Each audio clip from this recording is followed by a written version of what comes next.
Afternoon. First thing I'm going to do is bring you up to what we know and what I can give out. It's only fair to keep you informed of the progress.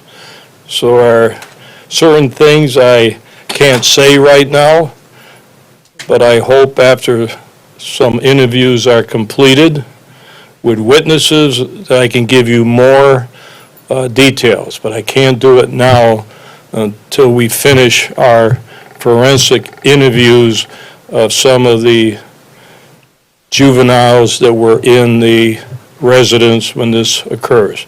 So please bear with me on that, but I'm going to give you what I feel that I can do and stay within protecting our investigation.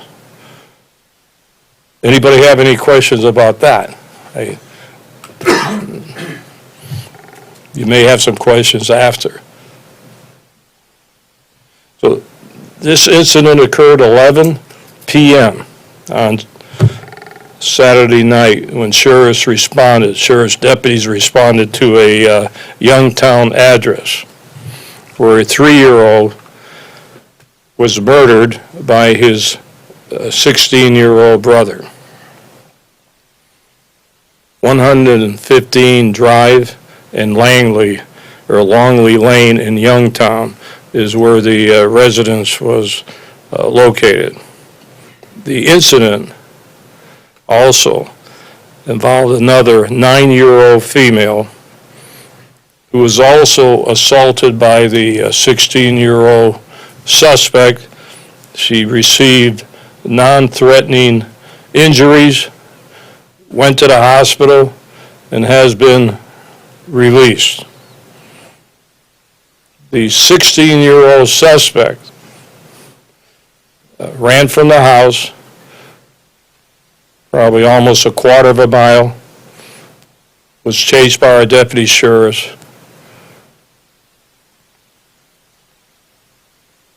After that foot pursuit, and was tackled by our deputies and placed under arrest. The suspect was covered with blood, and there was also traces of blood on the roadways.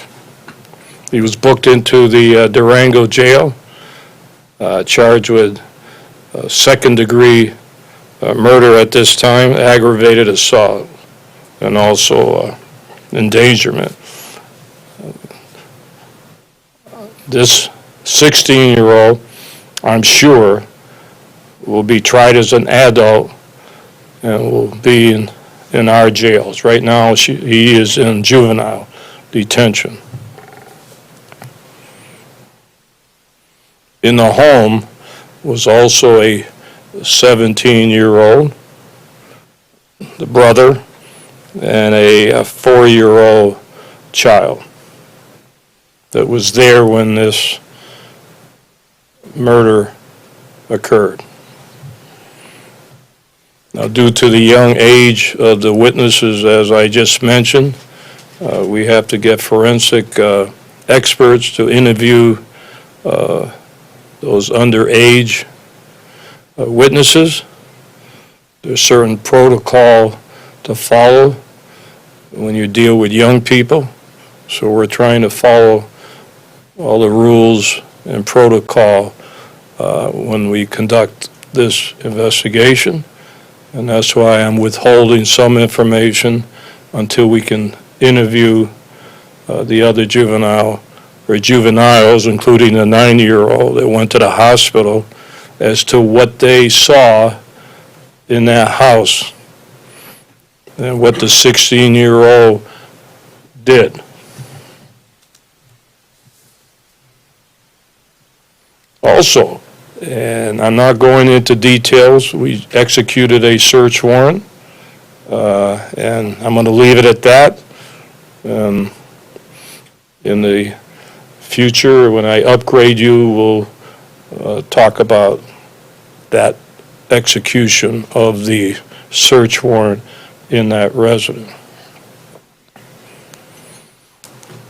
You know, this is The third investigation that my office has conducted in the last 30 days, or going back to the 4th of July, when you had 8 people shot at their residence, including a 2-year-old. And then about 3 weeks ago, we had 2 juveniles that were killed, shot, allegedly by the mother, who committed suicide. Now we have this incident of a vicious, horrific murder of a 3-year-old.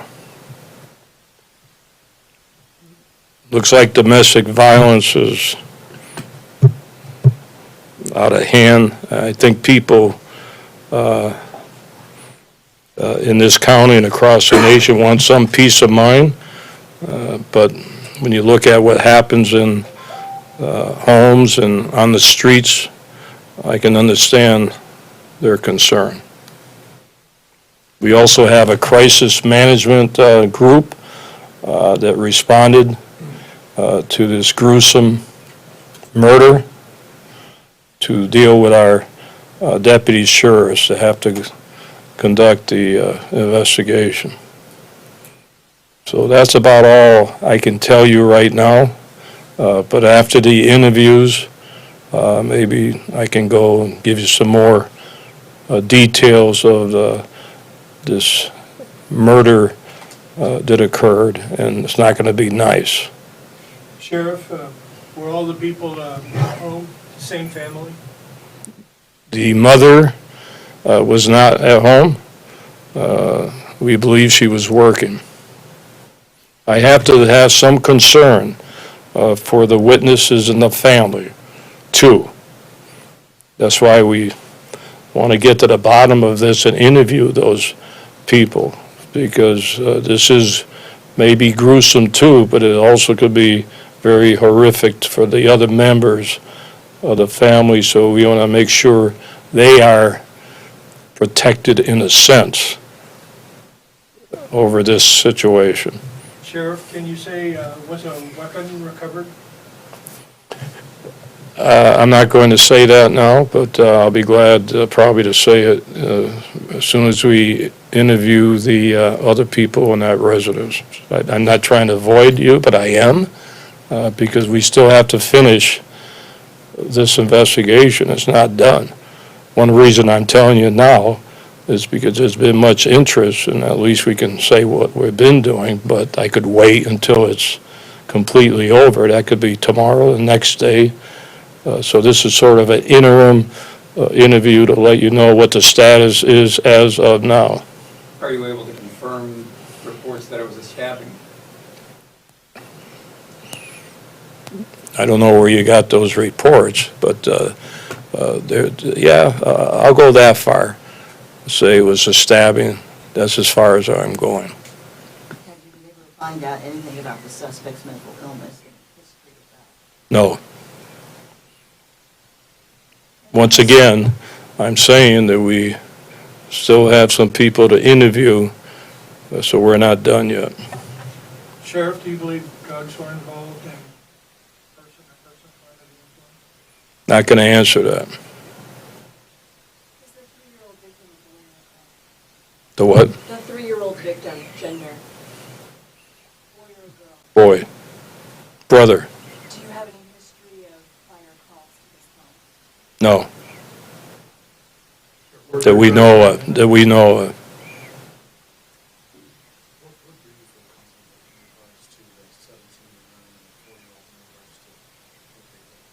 The what? What they witnessed? Well, I'm not going to get into that. You do know after this incident occurred, those 3 left the house, and I believe knocked on some neighbors' doors. The suspect decided to run, as I mentioned, about a quarter of a block, and was arrested by our deputies and had blood all over his person.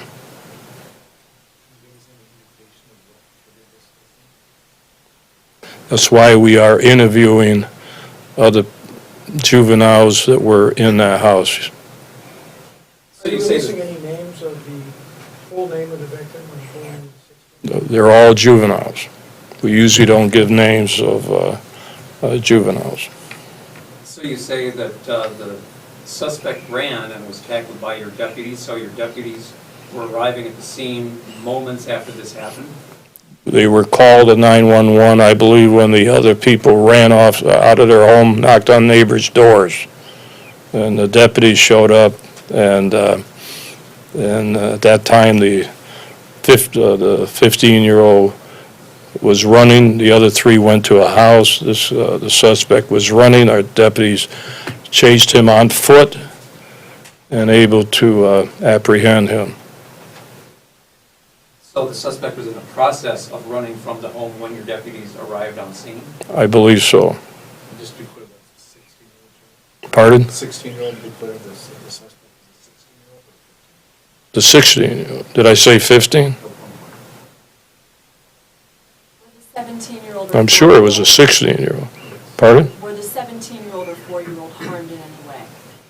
Were they attacked? The 9-year-old female was attacked and went to the hospital and was treated and released. And she is one that has to be interviewed. The 17-year-old has to be interviewed. The 4-year-old may be interviewed. So as you can understand, we have a lot of interviews to do with experts, forensic experts, because of the age, also because of the timing. Usually you want to give them a chance in this situation for the witnesses, the young people, to relax a little and not hit them right away with questions. It's sort of a protocol. So that's what's delaying my final remarks on this case. Was the 9-year-old attack the same weapon that was used? Not going to get into that. But right now, it looks like the 3-year-old and the 9-year-old were the only ones who were physically harmed in the attack. Yes. What part of the home was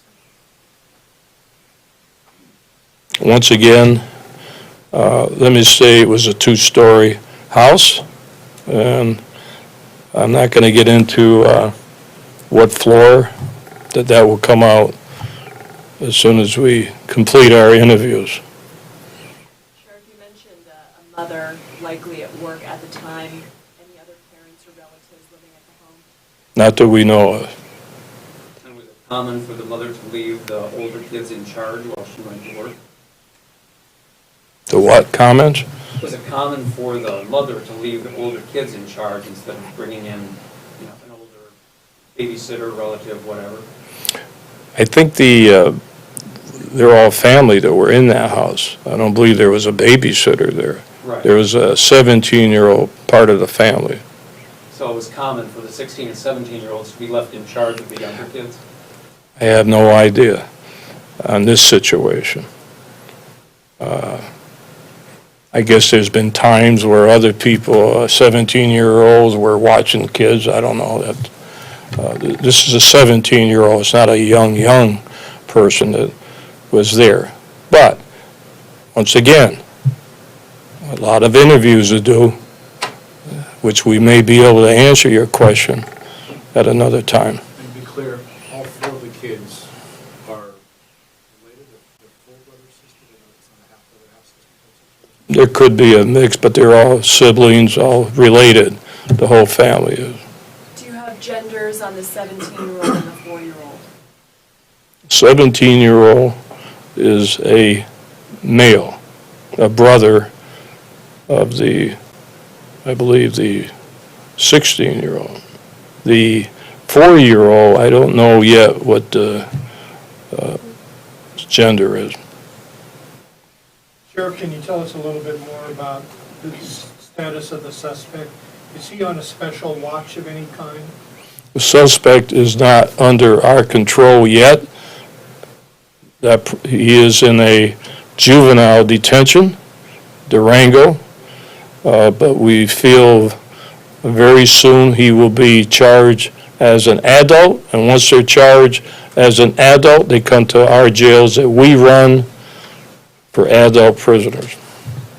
Sheriff, who charges? You say there'll be charges in the bill. Who makes that decision? It'll be the county attorney. And why do you believe that there'll be charges in the bill? Well, I think it's a very gruesome situation, and I'm confident that the person will be charged as an adult.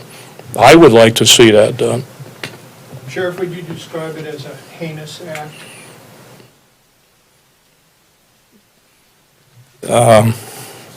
I'm looking at that word to see if there's even a more brutal word to say, but yes. I'll tell you that much. Any other questions at this time? Sheriff, you said that you can't speak to whether drugs were involved, and I don't remember if this was asked or not, but do you know if there were any mental health issues with the 16? I don't know. I'm going to say again, we did a search warrant, and I'm not going to give any details about that search Was warrant. that today? Yes, today. 16 years old, right?